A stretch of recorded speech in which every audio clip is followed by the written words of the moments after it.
اور پولیٹیکل پنڈتس کہلاتے ہیں اپنے آپ کو. اس میں کوئی شبہ بھی نہیں ہے کہ 40-50 پر نسلوں کا تجربہ ہے.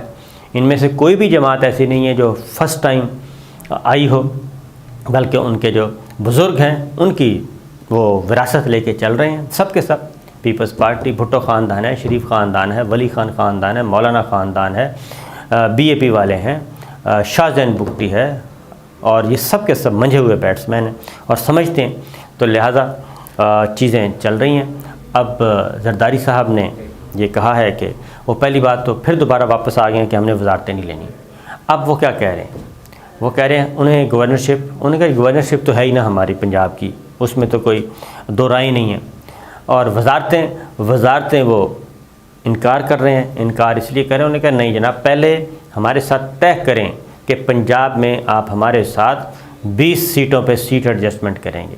یعنی پنجاب سے انہوں نے 20 قومی اسمبلی کی سیٹیں مانگ لی ہیں، کم از کم 20 پنجاب سے قومی اسمبلی کی، اور اس کے نیچے جو ہوں گی صوبائی اسمبلی کی وہ بنتی ہیں 40 سیٹیں.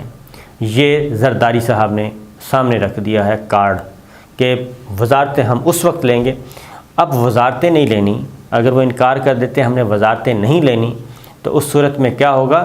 اس صورت میں ہوگا کہ ہم نے بس صرف آپ کو اعتماد کا ووٹ دیا ہے اور اس سے زیادہ آپ حکومت کا حصہ نہیں ہیں. آپ وزیر اعظم ہیں، آپ حکومت چلائیں.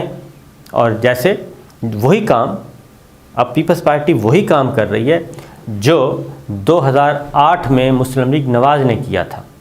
مسلم لیگ نواز آئی اور پیپلز پارٹی کی کولیشن گورنمنٹ بنی، پرویز مشرف صاحب کے سامنے گئے اور حلف اٹھایا. پرویز مشرف کے سامنے پریزیڈنٹ مشرف تھے، وہ ان سے حلف دیا ان کو، اور اس کے بعد صرف سوا مہینے کے بعد مسلم لیگ نواز باہر نکل گئی، کیونکہ معیشت کی بہت بری حالت تھی، بدتر حالت تھی. لہٰذا مسلم لیگ نواز نے کہا کہ یہ پیپلز پارٹی سے تو گورنمنٹ چلے گی نہیں، یہ پھل ہمارے پاس آ جائے گا. لیکن پیپلز پارٹی زرداری صاحب تھے اور انہوں نے بہت اچھے طریقے سے چیزیں مینیج کیں، اور باقی جماعتوں کے ساتھ اور پھر کاف لیگ کے ساتھ وہ پورے 5 سال انہوں نے پورے کر لیے. اس کے باوجود کہ یوسف زئی گیلانی صاحب جو تھے وہ نااہل ہو گئے تھے. اب اسی صورتحال پہ آ گئی ہے پیپلز پارٹی. تو پیپلز پارٹی اب تک وہ کہہ رہی ہے پہلے تو جناب انتخابی اتحاد کریں، اس کے بعد ہم آپ کو آگے چلنے دیں گے. اور اس پہ ظاہر ہے معاملات، پنجاب جو ہے وہ ان کی راجدھانی ہے اور وہ جاگیر ہے مسلم لیگ نواز کی. وہ کہتے ہیں یہ سوال پہلے ہم PTI کو نکالنے کے چکر میں ہیں، دوبارہ پیپلز پارٹی کو اس میں. تو یہ ایک نیا سلسلہ شروع ہو چکا ہے پنجاب میں. اب اس کے بعد پیپلز پارٹی کیا مانگ رہی ہے؟ مین وزارتیں جو ہیں، کیونکہ وہ سب سے زیادہ ان کے نمبرز ہیں. مسلم لیگ نواز کے بعد سب سے بڑی جماعت وہ ہے مین وزارتیں، جس کو پنجابی میں یا اردو میں کہتے ہیں نا ملائی کھانا. تو وہ کہتے ہیں کہ ساری ملائی تو ادھر آنی چاہیے. آپ کو بس وزارت عظمیٰ مل گئی ہے شہباز صاحب، آپ وزیر اعظم، ہمارا معاہدہ تھا کہ آپ کو وزیر اعظم بنانا ہے، آپ وزیر اعظم بن گئے، بات ختم ہو گئی. اب باقی چیزوں پہ آپ فکر نہ کریں، وزارتیں ہم چلا لیں گے. اب مرکز میں یہ ہوتا ہے کہ وزیر جو ہے وہ اپنی وزارت کا چیف ایگزیکٹو ہوتا ہے. پنجاب میں، صوبوں میں ایسا نہیں ہے، وہاں پہ سب اختیارات چیف منسٹر کے پاس ہوتے ہیں. تو یہاں پہ پرائم منسٹر کے پاس جو کچھ آنا ہے وہ وزارتوں سے آنا ہے، منسٹری سے آنا ہے. لہٰذا ایک بات ہوگی. مولانا فضل الرحمان صاحب کی بھی ڈیمانڈز جو ہیں وہ اسی طرح کی ہیں. تو اب حاضری دی جا رہی ہے، یہ بات ذہن میں رکھیے کہ حاضری دی جا رہی ہے.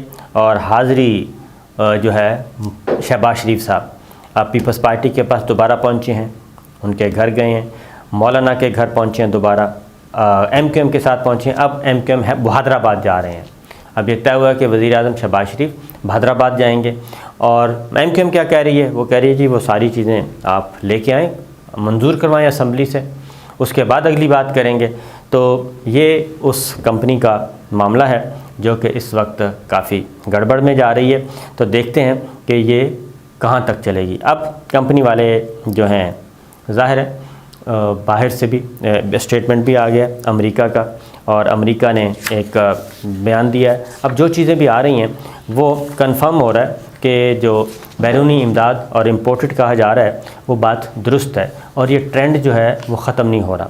ٹرینڈ امپورٹڈ حکومت نامنظور والا ٹرینڈ جو ہے وہ مسلسل چلے جا رہا ہے، اور اس میں کوئی ریورس گیئر نہیں لگ رہا، نہ ہی وہ نیچے آ رہا ہے. باقی یہ بات اس میں ایک اور چیز بھی ہوئی ہے کہ جو ہمارے قومی سلامتی کے ادارے ہیں ان کے خلاف ٹرینڈ چلائے جا رہے ہیں، اور اس میں وہ ایلیمنٹ بھی شامل ہو گیا ہے جو پہلے ہی افواج پاکستان کے خلاف تھا، وہ بھی اپنا حصہ ڈال رہا ہے، لہٰذا اپنے حساب کتاب سارے برابر کر رہے ہیں۔ اور اسی وجہ سے کل جو ہے وہ ایوان صدر میں جو تقریب ہوئی حلف برداری کی، اس میں army chief general Qamar Javed Bajwa نہیں گئے۔ اور آگے جی امریکہ کی طرف سے جو موجودہ گورنمنٹ کے لیے اسٹیٹمنٹ آئی ہے، انہوں نے کہا ہے کہ پاکستان کے ساتھ اپنے دیرینہ تعاون کو قدر کی نگاہ سے دیکھتے ہیں اور حکومت کی تبدیلی پر کوئی تبصرہ کرنا پسند نہیں کرے گا۔ یہ بات بھی انہوں نے کہہ دیا کہ اسلام آباد میں حکومت کی تبدیلی پہ کوئی تبصرہ کرنا پسند نہیں کرے گا۔ اس کی وجہ یہ ہے کہ وہ اس کو ویلکم کرتے ہیں تو پھنستے ہیں، خاموش رہتے ہیں تو پھنستے ہیں۔ اس کا میمو موجود ہے، لیٹر موجود ہے، وہ ایک بہت بڑی جو سازش ہے، اس میں کوئی شبہ نہیں ہے۔ اب اس پہ بھی کل شہباز شریف صاحب نے جو تقریر کی قومی اسمبلی میں، اس تقریر میں پیپلز پارٹی کو کیا دیا گیا کہ پیپلز پارٹی کو کے لیے اعلان کیا گیا کہ ہم وہ بے نظیر کارڈ جو ہے اس کا نام دوبارہ بے نظیر کارڈ رکھ دیں گے۔ بے نظیری انکم سپورٹ پروگرام جو تھا اس کا کارڈ سہولت کارڈ رکھ دیا تھا، اس کو ہم واپس کر دیں گے۔ یہ پیپلز پارٹی کو خوش کرنے کی کوشش کی گئی تھی، لیکن پیپلز پارٹی زرداری صاحب ہیں، وہ کہتے ہیں یہ تو کاسمیٹکس میئرز ہیں، ان پہ نہ جائیں بلکہ سالڈ بات پہ آئیں۔ اور اب پاور شیئرنگ فارمولہ جو ہے وہ کیا ہوگا، کون سی وزارتیں کس کے پاس جائیں گی۔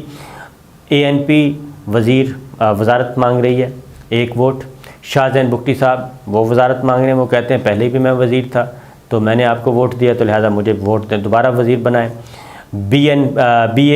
جی اختر مینگل صاحب، یاد آیا مجھے، وہ بھول گیا، اختر مینگل صاحب بھی یہی کہہ رہے ہیں شہباز شریف صاحب کو کہ نواز شریف صاحب نے تو میری حکومت گرا دی تھی، اور جب CM تھا میں، تو اب میں نے اس کے باوجود آپ لوگوں پہ احسان کیا ہے، تو وہ بھی ان کے بھی ذہن میں رکھیے گا کہ 4-5 ووٹ ان کے بھی ہیں بینگل صاحب کے۔ وہ وزارتیں مانگ رہے ہیں، تو آزاد ارکان وزارتیں مانگ رہے ہیں، تو کتنی وزارتیں ہیں اور کیا کیا جائے گا، کس کو کیا کیا جائے گا۔ MQM وزارتیں پلس گورنرشپ، لیکن اس سے پہلا بڑا مطالبہ وہ ہے کہ جی یہ ذرا پہلے تو وہ لے کے آئیں قومی اسمبلی میں، ہمارا معاہدہ جو ہے وہ پورا کروائیں۔ تو یہ کمپنی لگتا ہے کہ چلنے والی ہے نہیں۔ امریکہ کی طرف سے نئے وزیر اعظم کے انتخاب پر تبصرہ کرنے کے سوال پر امریکی محکمہ خارجہ کے ایک ترجمان نے کہا کہ پاکستان میں ہونے والی پیش رفت کو قریب سے دیکھ رہے ہیں۔ عمران خان کی تحریک عدم اعتماد کے ذریعے اقتدار سے بے دخلی اور قائد حزب اختلاف کے نیا وزیر اعظم بننے کے حوالے سے نشاندہی پر انہوں نے کہا کہ امریکہ کی پاکستان کے اندرونی عمل پر کوئی پوزیشن نہیں ہے اور نہ ہی اس پر کوئی تبصرہ کریں گے۔ امریکہ پاکستان کے ساتھ دیرینہ تعاون کو قدر کی نگاہ سے دیکھتا ہے، ہمیشہ ایک خوشحال اور جمہوری پاکستان کو امریکی مفادات کے لیے اہم سمجھا ہے اور یہ موقف برقرار ہے۔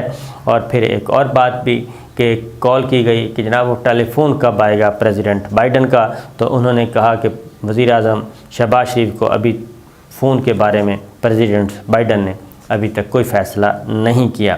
یہ بھی ایک چیز آ رہی ہے۔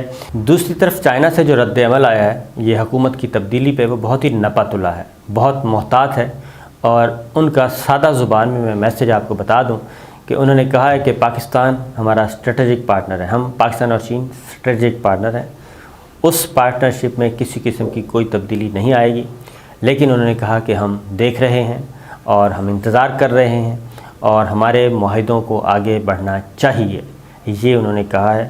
تو لہٰذا یہ تھوڑا سا انتظار کیجئے، اور ایک بار پھر یہ احساس پیدا ہو رہا ہے کہ یہ جو کمپنی آئی ہے نئی، یہ کمپنی چلنے والی نہیں ہے، اور اس کو ریویو کر لیا جائے بہتر ہے، ورنہ پھر زیادہ نقصان ہو سکتا ہے۔ اجازت دیجیے، اللہ حافظ۔